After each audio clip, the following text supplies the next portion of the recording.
versículo 3, o que nos diz? Fazendo tudo para preservar a unidade do Espírito. De quem? Do Espírito, no vínculo da paz. Agora, por gentileza, vá para Gênesis capítulo 6, versículo 11, 12, 13 e a primeira parte do 14. Quando eu falo a primeira parte, é justamente a primeira mesmo. Não tenha pressa, quero trabalhar junto com você. Quero que você acompanhe comigo. Vamos pregar aqui e ministrar juntos, trazer este sermão junto. Todos encontraram? Glória a Deus. O versículo 11 nos diz: a terra estava como? Corrompida à vista de quem? De Deus, e cheia de violência. Deus olhou para a terra e eis que estava corrompida, porque todos os seres vivos havia corrompido o seu caminho onde? Na terra. Então Deus disse a quem? A Noé: resolvi, Noé, acabar com todos os seres humanos, porque a terra está cheia de violência por causa deles. Eis que os destruirei juntamente com a terra. Agora o 14, as 3 palavras iniciais, acompanhe comigo. Faça uma arca. Olhe para cá, queridos. Nós entendemos que você pode estar percebendo e achando estranho. Qual é a ligação, qual é a coligação dessas passagens, destes textos sagrados? Porque um se trata da criação no começo, o Antigo Testamento, o outro no Novo, as cartas de Paulo, principalmente aqui a Éfeso, nós estamos nos tratando sobre isso. Você fala, qual é a ligação, pregador? Qual é a ligação, Gabriel? E você vai entender. Apenas caminhe comigo, porque embora elas estejam longes uma da outra, mas o contexto estão unidos, estão interligados, e nós vamos entender isto melhor ao longo da ministração. Apenas preste atenção e acompanhe comigo. Mas antes de começar a aplicar, amado, gostaria de fazer uma introdução ao seu coração, justamente a carta a Éfeso, capítulo 4, do versículo 1 ao versículo 6. Paulo começa se apresentando e mostrando um de seus lados, e o lado mais dolorido, mas também o seu lado mais forte. Por isso eu, versículo 1, o prisioneiro no Senhor, peço que vocês vivam de maneira digna da vocação a que vocês foram chamados. Portanto, Paulo exorta aqui a viver de maneira digna, mediante aquilo que você foi chamado. E o versículo 2 continua dizendo alguns atributos importantes para esta vivência: humildade, mansidão, ser longânimo, suportando uns aos outros em amor. Agora, o 3 nos traz o propósito, fazer isso para o quê? Para preservar a unidade do Espírito no vínculo da paz. Queridos, o Espírito da verdade, o Espírito de Deus não é um ser simples, e é necessário ser analisado muito bem, porque João capítulo 14, quando Cristo está disposto, está pronto, cumpriu tudo a voltar para o céu, ele disse: eu pedirei ao Pai que mandar para você outro Consolador. E ele segue dizendo: não vos deixarei órfão, eu vou voltar para buscar vocês, parafraseando. Agora o engraçado é que João 14, versículo 26, é o checkmate, porque mas o Conselheiro, o Espírito Santo, que o Pai enviará em meu nome, ensinará a vocês todas as coisas, e fará vocês lembrarem tudo o que eu disse, O Espírito Santo é assim como é um de seus nomes, ele é assim o Consolador, ele é aquele que direciona, ele é aquele que conduz sim a nossa vida neste meio tempo, onde estamos longe fisicamente do Senhor Jesus Cristo. Mas o lado mais lindo do Espírito Santo, deste Espírito da verdade que Cristo nos deixou, para não nos deixar só neste meio tempo onde Ele vai retornar, Ele carrega, Ele une, Ele traz esse vínculo mesmo longe com Cristo.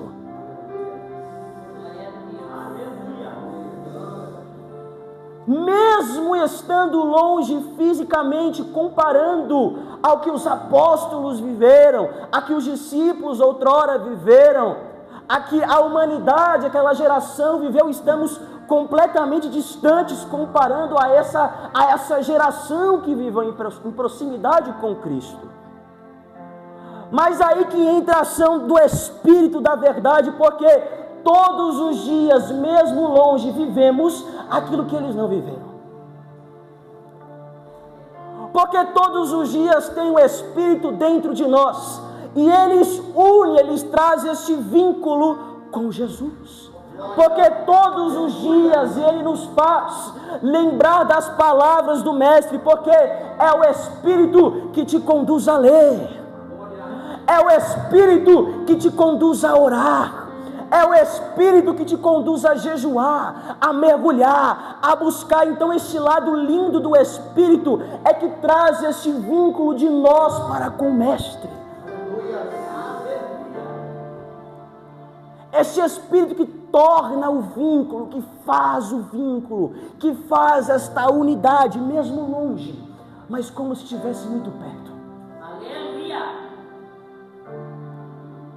Eu não estou dizendo aqui, nem entenda que é a única face, único lado, vamos tratar assim, do Espírito, mas na minha humilde opinião, entenda, na minha opinião, é o lado mais lindo do Espírito. O lado que nos conecta com Cristo, que nos une a Cristo, que traz este vínculo, aonde poderíamos estar órfãos, aonde poderíamos estar só, mas o Mestre falou: eu vou mandar o meu Espírito em meu lugar, para tornar este vínculo mais forte, para mesmo longe, momentaneamente, parecer que eu estou do seu lado. É uma parte de mim, é um representante de mim em você. E quem pode glorificar esse Deus por isso? Porque isso é digno de... O Mestre está em você. Então perceba a preocupação do Mestre neste vínculo com Ele, mesmo separado. E assim como Ele liga o homem para com Deus, Ele liga o homem para com o homem. Porque 2 Coríntios capítulo 13, versículo 14, nós conhecemos como a bênção apostólica. A graça do nosso Senhor Jesus o Cristo, o amor de Deus e a comunhão do Espírito sejam com todos vocês. A comunhão do Espírito que é proveniente dele. Então você percebe que a graça é de Cristo, o amor é de Deus e a comunhão é do Espírito e está em todos nós. Pode glorificar, meu querido, pode glorificar, meu querido, porque Ele está em você. A graça dele veio sobre você, o amor dele foi depositado em você, a comunhão nos sustenta até hoje, portanto Ele está aqui, igreja. Mas você precisa acessar, é trabalhar em cima disso, porque do versículo 4 em diante nós vamos trazer uma ideia, isso do capítulo 4, voltando, vai trazer uma ideia, resumindo, apenas um. E porque o Espírito nos une, e qual é essa parte, esse interessante que eu vejo aqui, amado? Porque o versículo 4 começa: há somente um e um só. Então, amado, entenda que a comunhão muitas das vezes é confundida com sorriso. Muitas das vezes a intimidade, a comunhão, a unidade é confundida com uma simpatia que muitas das vezes não é verdadeira. O que torna um só corpo, o que torna a unidade é eu partilhar do mesmo Espírito que você. Porque assim como aqui diz a passagem, preservar a unidade do Espírito. A unidade não é proveniente do homem. é do Espírito. Às vezes nós olhamos a igreja passada, os tempos de ouro, como dizemos, e às vezes nós olhamos, nem sorriso a igreja tinha. A pregação era igual a minha, boa de escutar, olha que coisa. Tinha mais choro que sorriso, olha que coisa, olha isso. Aí você olha para os tempos atuais e vê só sorriso, vê coisa boa, vê e aí tudo bem, mas o Espírito não é o mesmo. Então nós entendemos e às vezes confundimos essa comunhão que esta falsidade no geral traz, e essa falsa sensação que possuímos o mesmo Espírito, sendo que não. Então a comunhão, o que faz uma igreja ser um, é ter um só Espírito.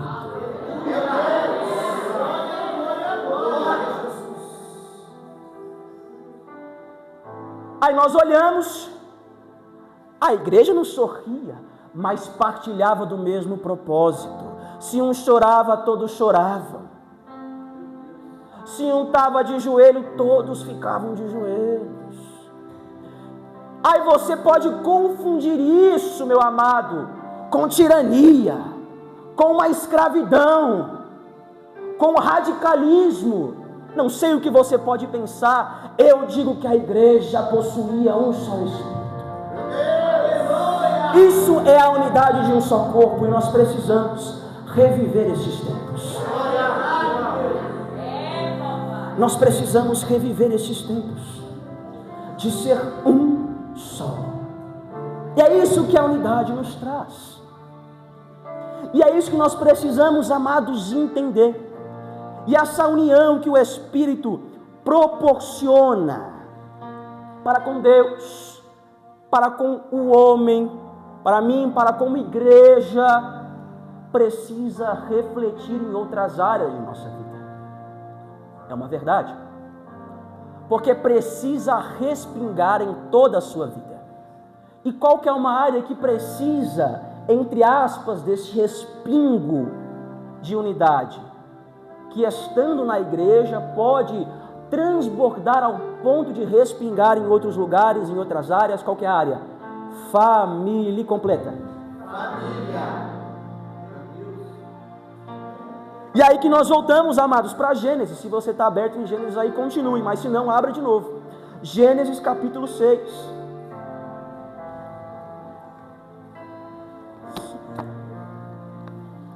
Versículo 11, por gentileza.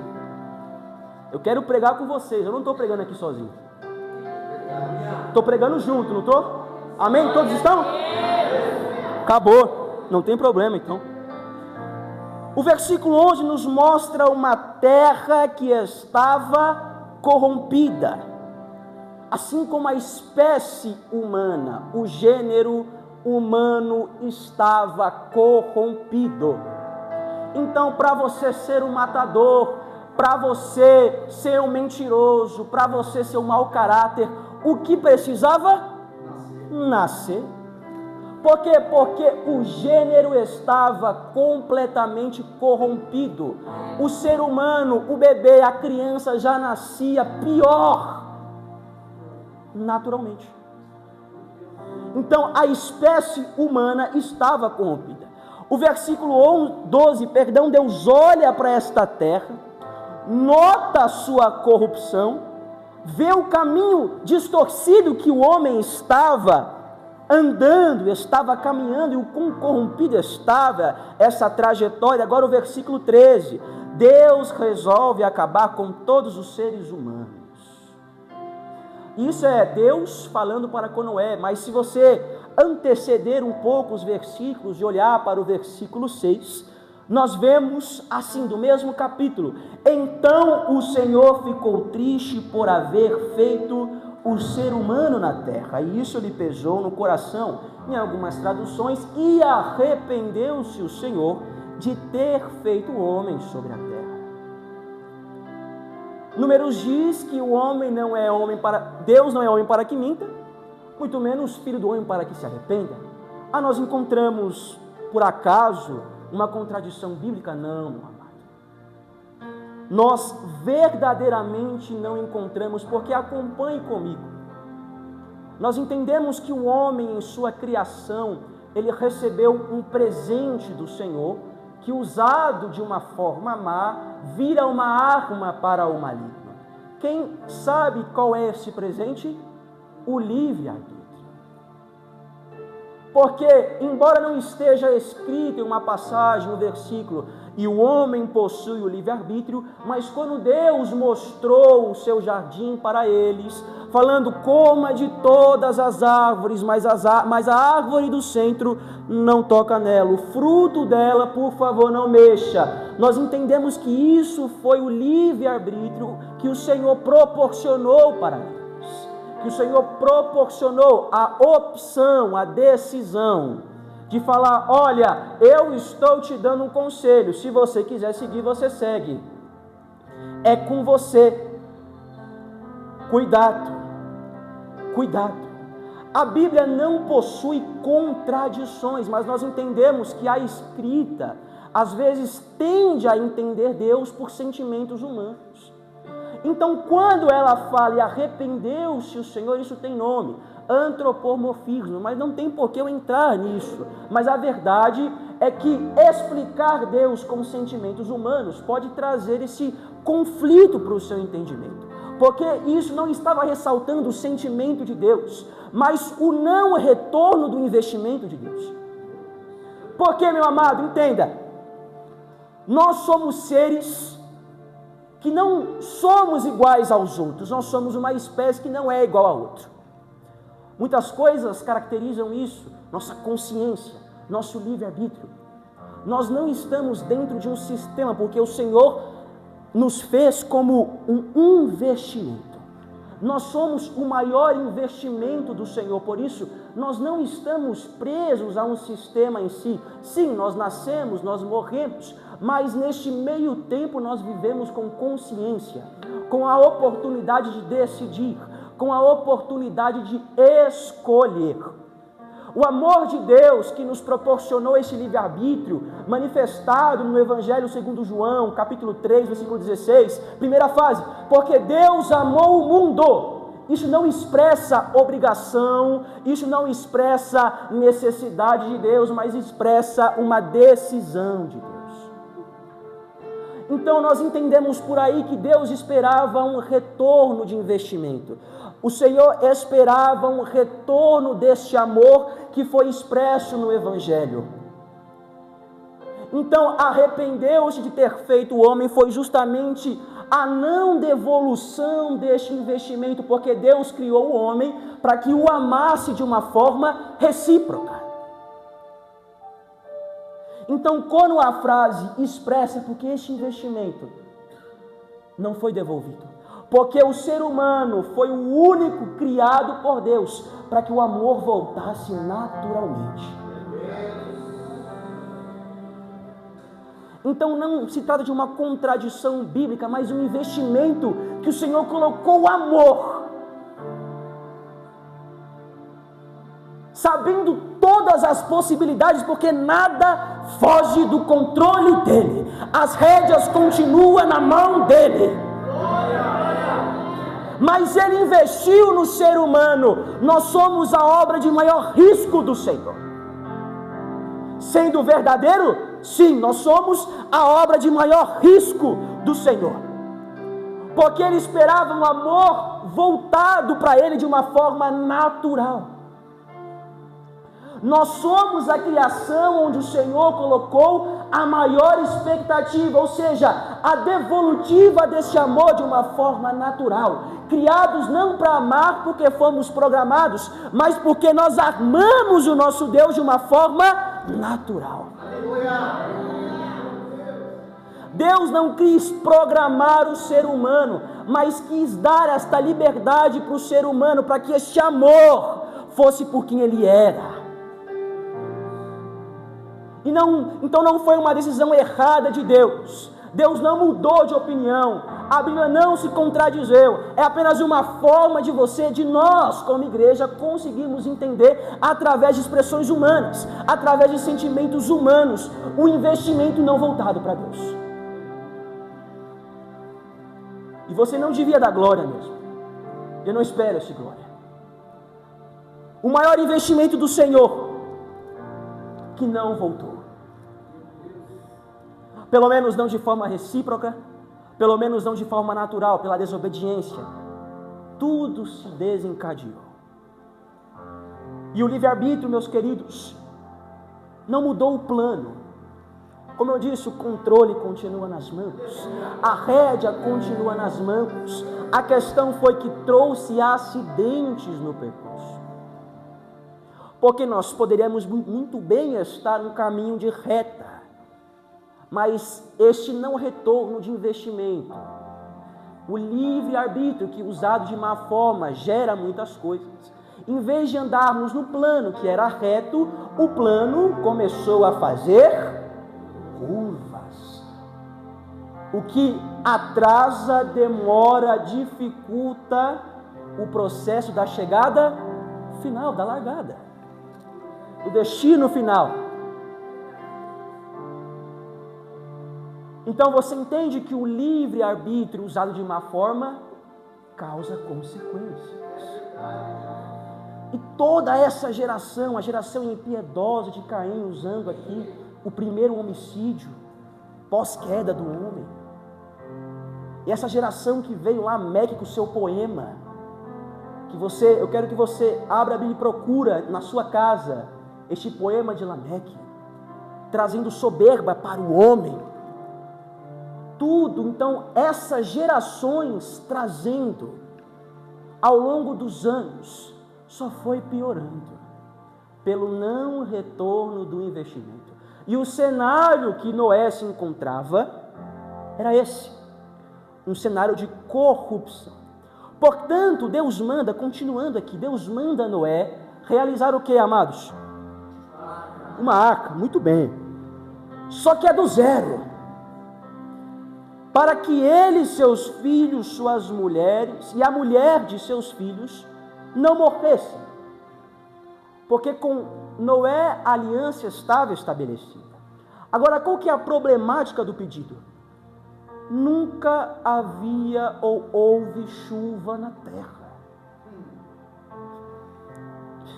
Gênesis capítulo 2, versículo 5, nos diz assim: não havia ainda nenhuma planta do campo na terra, pois ainda nenhuma erva do campo havia brotado, porque o Senhor Deus não tinha feito chover sobre a terra. Como é que é? Porque o Senhor Deus não tinha feito chover sobre a terra, e também não havia ninguém para cultivar este solo.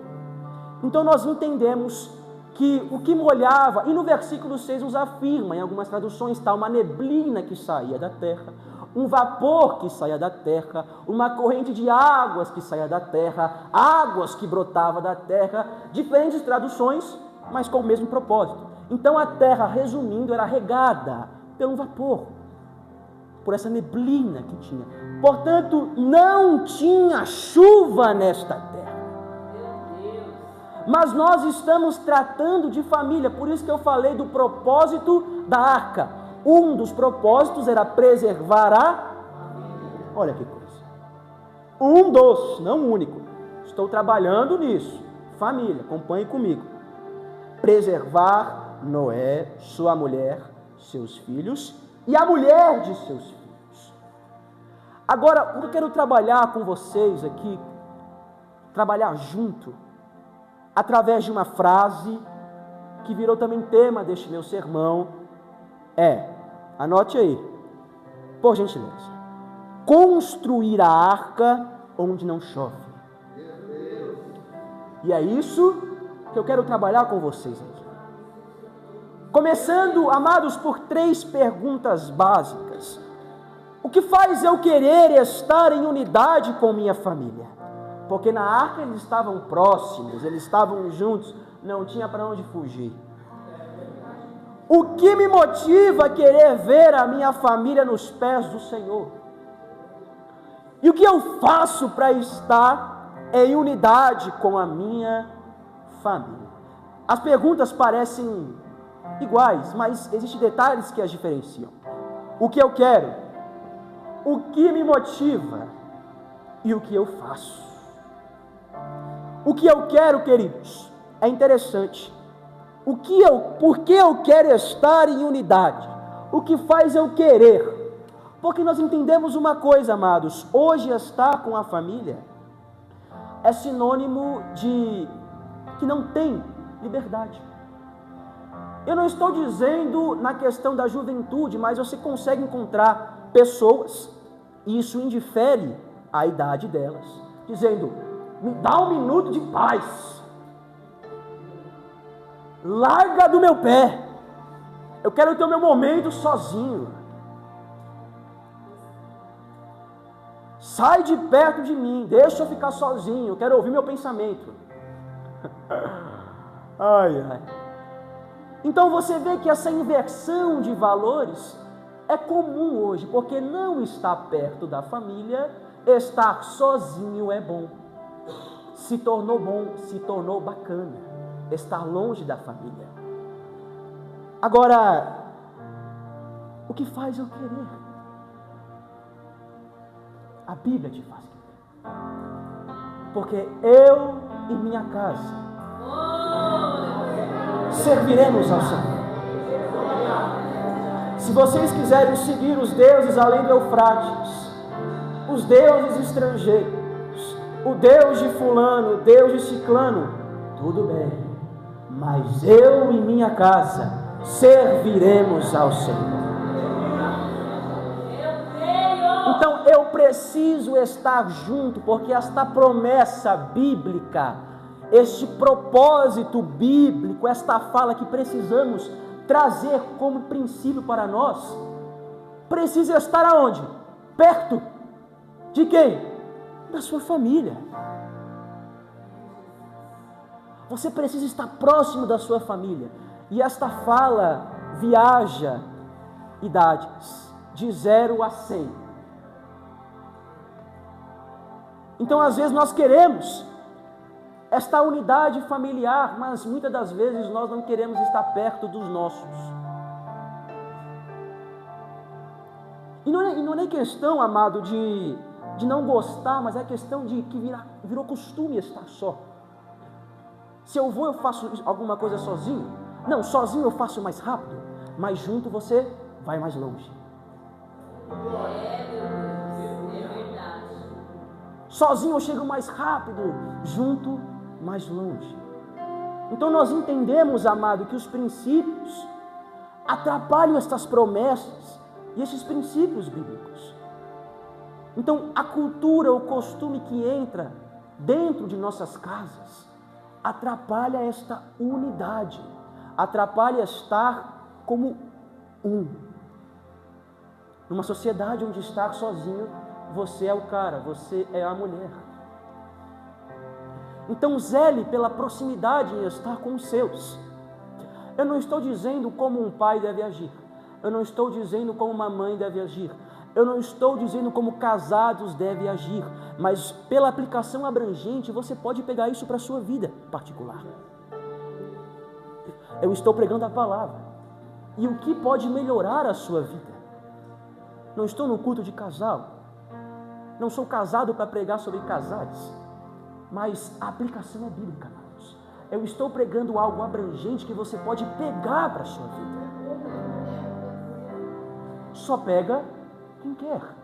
É aquela coisa que tem ouvidos, ouça o que o Espírito diz às igrejas. Nós estamos trabalhando sobre o Espírito. Então, estar próximo tem que ser princípio, tem que virar costume na nossa vida.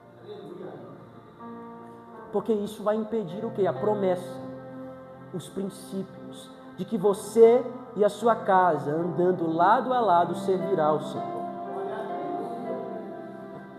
Porque você pode ganhar planetas e mais planetas aí, mas se a sua casa não te acompanhar, é quase que nulo. É quase que sem sentido, amados. Então você implantar, olha que legal, você implantar a sua família na sua agenda, fenomenal isso. Eu não estou junto com a pessoa na minha casa, eu vivo junto com a pessoa na minha casa. Entendeu? É querer partilhar momentos, experiências, estudos, a palavra. É querer compartilhar do Senhor com os nossos. E isso vai mudando a cultura que nós estabelecemos como nosso. Então, não goste da sua companhia, goste de você, mas esteja sempre com os seus. Isso é princípio. Traga a sua família para perto, mesmo que isso gere algumas caras feias, mesmo que isso... mas leva, porque isso vai fazer uma diferença não momentânea, mas futura. Porque você vai trabalhar esse costume, implantar esta cultura na sua família. E implantar cultura não é do dia para a noite. Implantar princípio não é de tempo em tempo, não é de minuto em minuto, é de tempo, demora. São processos. Não é rápido. Mas no futuro isso vai beneficiar a sua família.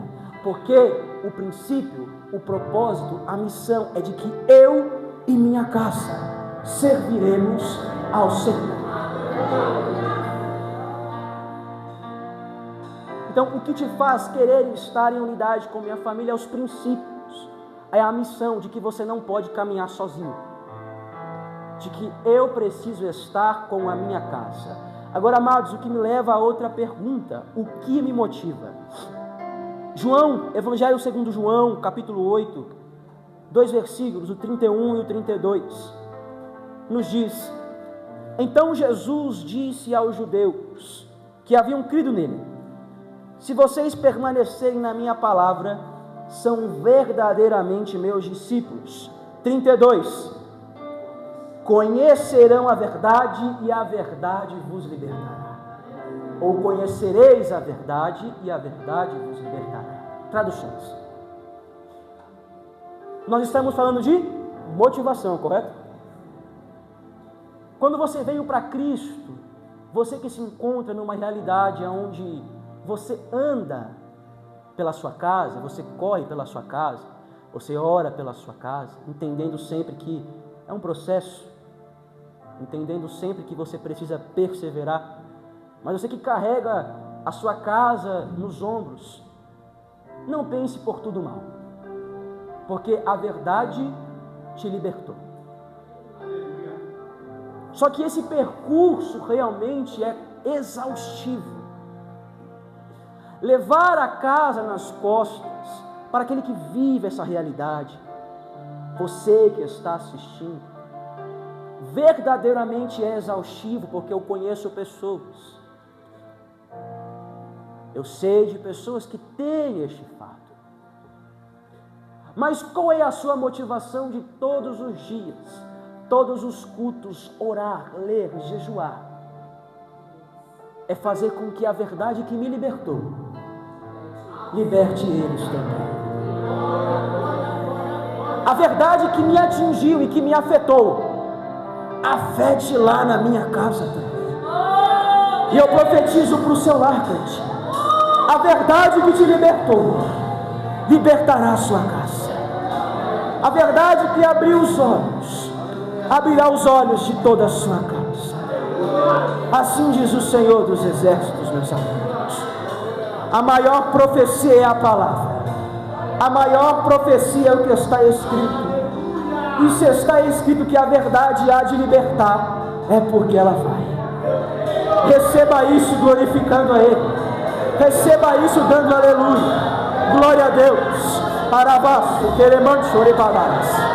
Rimicando chorobaço, queremando chorabadarás. Espírito Santo de Deus.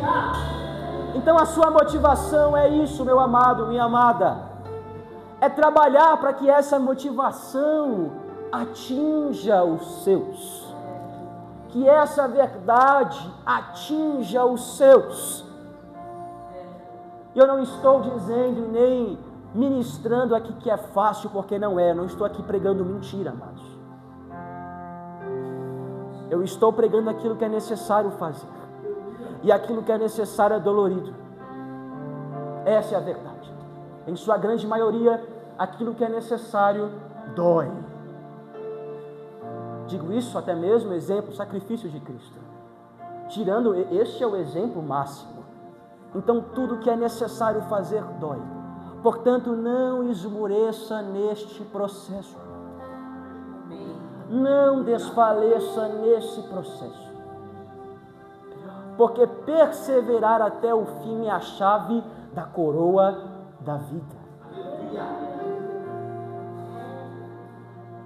Então procure conquistar esta coroa, não sozinho.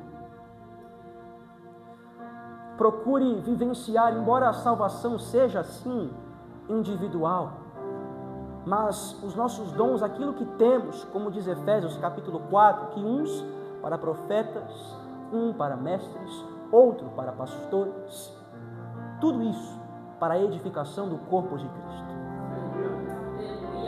trazendo para a unidade da fé uma postura de pessoa madura, à medida da estatura de Cristo, da plenitude de Cristo. Então tudo tem um propósito, inclusive levar a casa. Não pense que é em vão, não. Não pense, sério mesmo. Não desfaleça, porque isso é construir arca em lugar que não chove. Você entende, amados?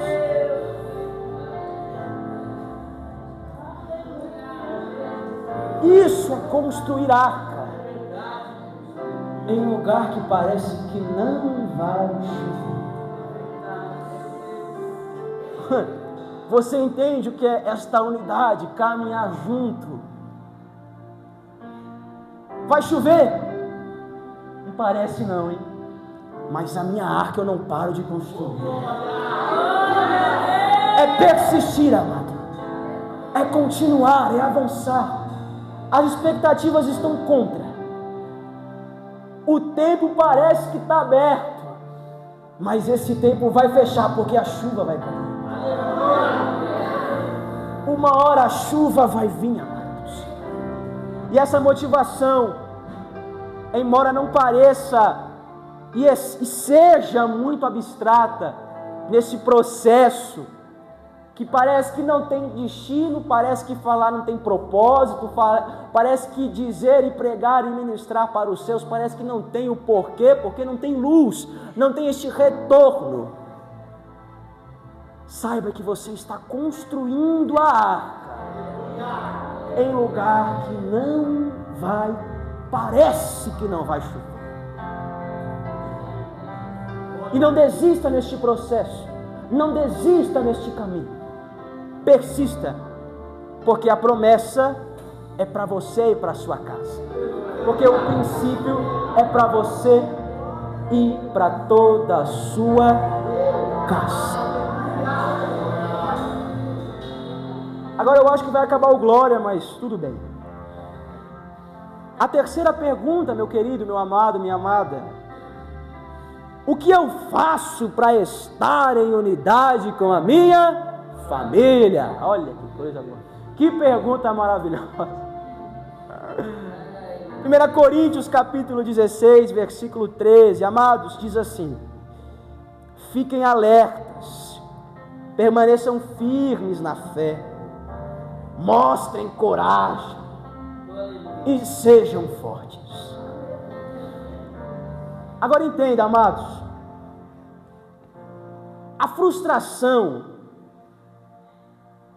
em algumas partes, ela pode ser considerada boa, porque eu me frustro porque a maneira que eu vivo não condiz. Então a frustração me gera sair da bolha de conforto que eu vivo. Então a não conformidade do que você está vivendo te leva a ser um ser humano melhor. Mas nós entendemos que o não conformismo, sem a atitude, o que é? Nada. Então muitas das vezes nós reclamamos para o Senhor, porque é depositado na conta dele muitas coisas, inclusive isso. Muda, Senhor, vai lá, Senhor, muda lá. Faça a tua obra, Senhor. Aí ele fala, mas você não faz a minha vontade.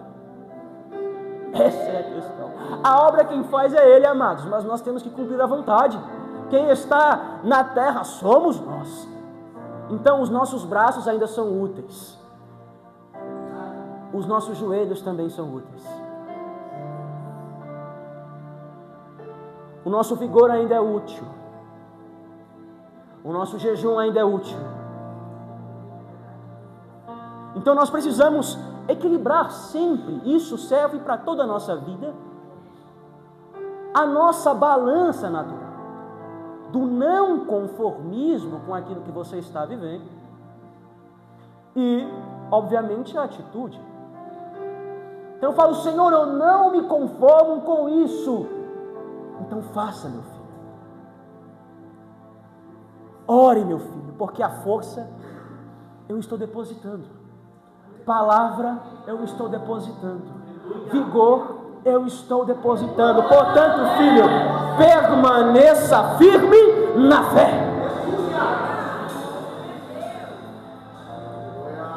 Então é você entender esta balança natural, desse não conformismo com a atitude que precisa sair de dentro, é o ataque.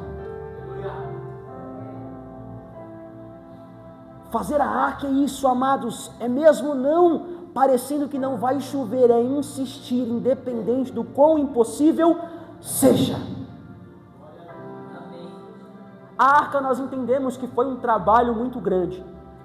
Embora não tenha um versículo expresso, de fato, o tempo certo, mas nós podemos ter uma base. Gênesis capítulo 5, versículo 32 nos mostra.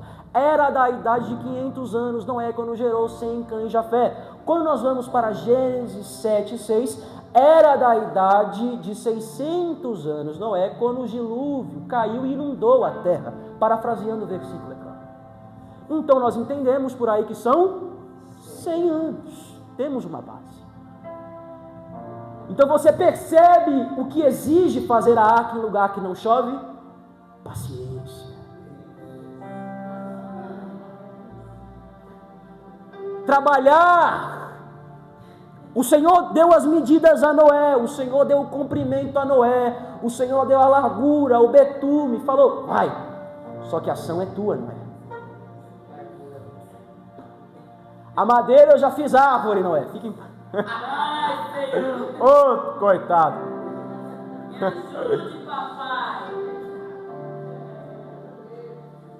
E a família, você acha que não foi junto, não? Ô, amado, não é com 500 anos de idade. Os filhos novos, pô, 200 anos. Oh, meu Deus do céu. É. Voando, 200 é o novo 20, não é possível. Então a família foi e abraçou mesmo não entendendo. Não é você entender, mas é se submeter a isso. Essa é a verdade. Isso eu acredito. E você precisa ter isso como princípio também. Então exige, amado, paciência. Quanto tempo? Quanto for necessário. Para Noé foi 100 anos. Para você pode ser 1 segundo, 1 minuto, 1 hora, 10 horas, 10 dias, 10 anos, 20 anos. Vou parar aqui. Eu creio nesse ano. Então a arca, para ser construída, demora o tempo que demorar. Porque no final desta arca, a chuva vai vir. Mas a sua família estará em unidade. A sua família estará dentro desta arca. E não se conforme se um sequer não entrar nesta arca. O seu trabalho é que eu e minha casa serviremos ao Senhor.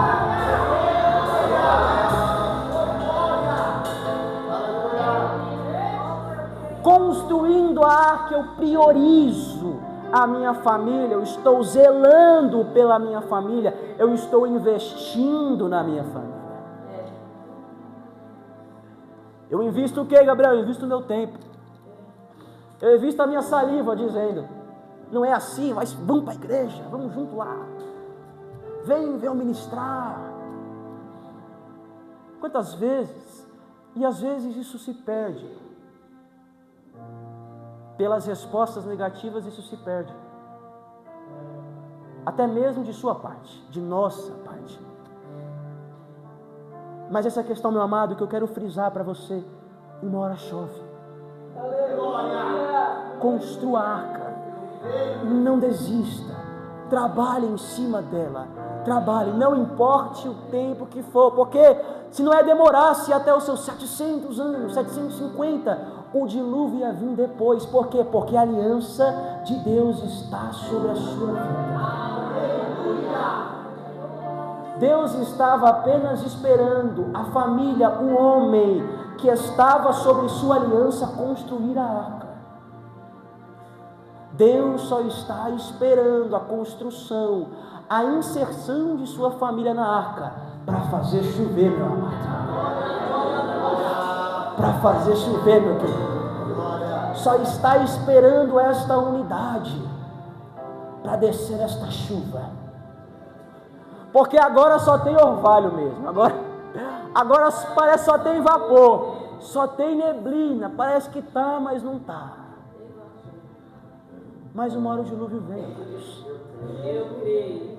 Então você entende que existe preciosidades na palavra que surgem diferentes interpretações. Dilúvio, destruição, dilúvio na sua vida vai acabar com tudo. O dilúvio é a confirmação desta promessa, da preservação da sua família. Aleluia! Porque nós temos a aliança do Senhor, amados. Aleluia! A igreja está com o seu depósito, a aliança do Senhor. No meio deste mundo de corrupção, a arca, ó. Tá vendo? Outra interpretação. Então a Bíblia, amados, eu não tenho palavras, não existe nada, amados, que mensure o que é a palavra. Não de uma forma como ela verdadeiramente merece. Nós podemos dizer que ela é a mais completa revelação de Deus, mas eu tenho a certeza que não conseguimos defini-la, mensurar em palavras o que verdadeiramente ela é, porque não existe palavras, amados. Não existe. Tudo isso vai muito além. Então fique de pé. Então você vê que num texto conhecido, meu amado, num texto com todo respeito, entendo que eu vou clichê da palavra, muito pregado, muito ministrado, muito aplicado, nós encontramos muitas preciosidades. E eu poderia te chamar para frente aqui. Claro que poderia, eu poderia. Mas o que transforma é a palavra. Eu não quero não é que eu não quero ofendendo a vocês, mas eu quero pelo menos ensiná-los a não usar este momento como paliativo para alívio. Porque eu conheço o rosto de todos vocês. Talvez eu sei de algumas histórias, mas só você sabe o que você verdadeiramente está necessitado. E eu peço que você coloque a mão no seu coração. Repetindo, eu poderia te chamar para frente, mas você precisa decidir mergulhar. E a decisão, esta fé vem pelo ouvir.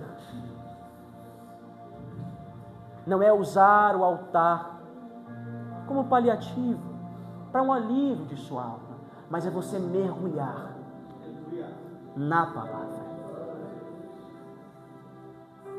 Você que desistiu de insistir,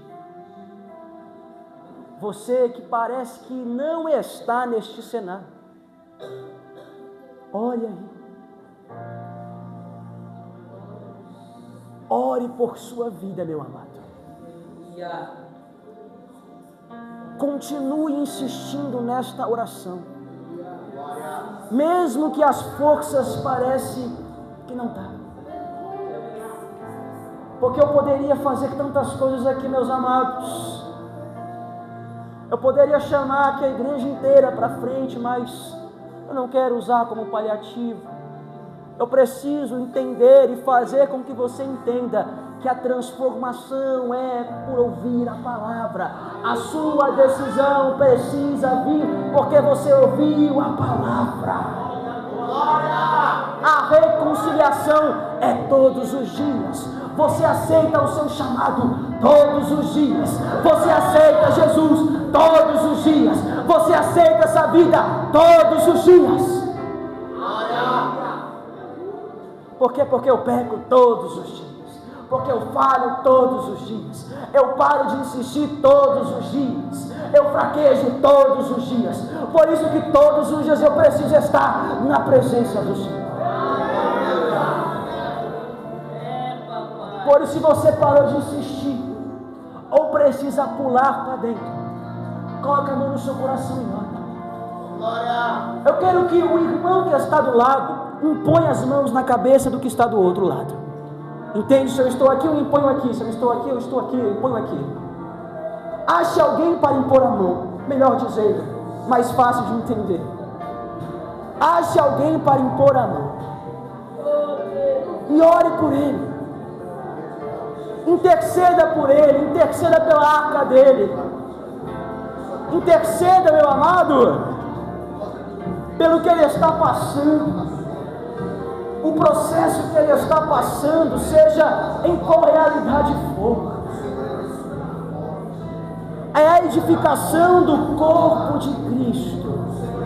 É a família em Cristo Jesus. Existe família de sangue, mas nós somos um em Cristo. Por isso, soberano Deus, Pai, em nome de Jesus, ó Deus,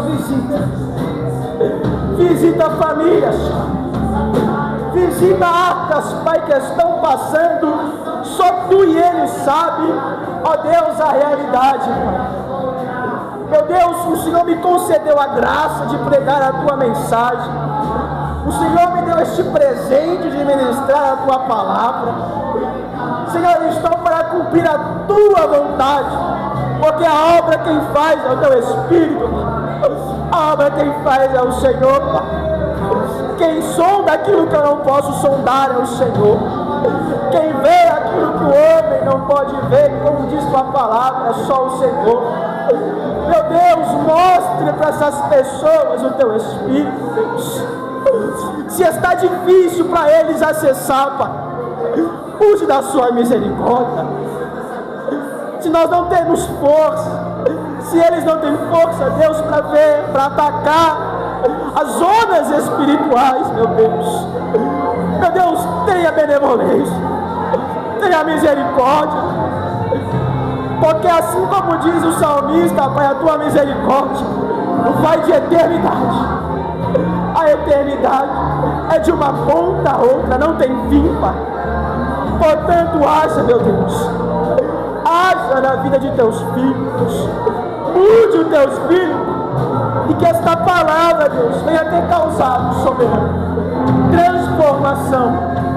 Não é um alívio para a alma, não é um paliativo para a alma, não é um sentimento bom momentâneo, mas é uma transformação completa. É de cima a baixo, é de cima a baixo, porque a promessa soberana eterna, meu rei, é para a família. É a unidade da família, é a unidade familiar. Nós precisamos estar unidos, orando em união, orando em comunhão, orando juntos, meu Pai, orando juntos, Pai, orando juntos, meu Pai. Há um só Deus, há um só Espírito, há um só Jesus, há uma só esperança, há um só céu, há uma só fé. E nós queremos ir para lá, mas nós não nos Por isso eu e minha casa. Por isso eu e minha casa. Profetiza, igreja. Eu e minha casa. Completa, eu e minha casa. Eu e minha casa. Eu e minha casa. Eu e minha casa. Eu e minha casa. Aplaude esse. Araço, queremancho.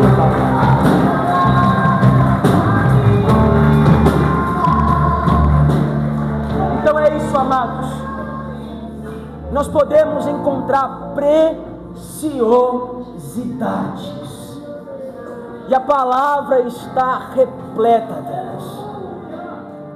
Cada ponto, cada vírgula nós podemos nos ver, nós podemos interpretar, mas sobretudo viver. Aplauda novamente esse Deus.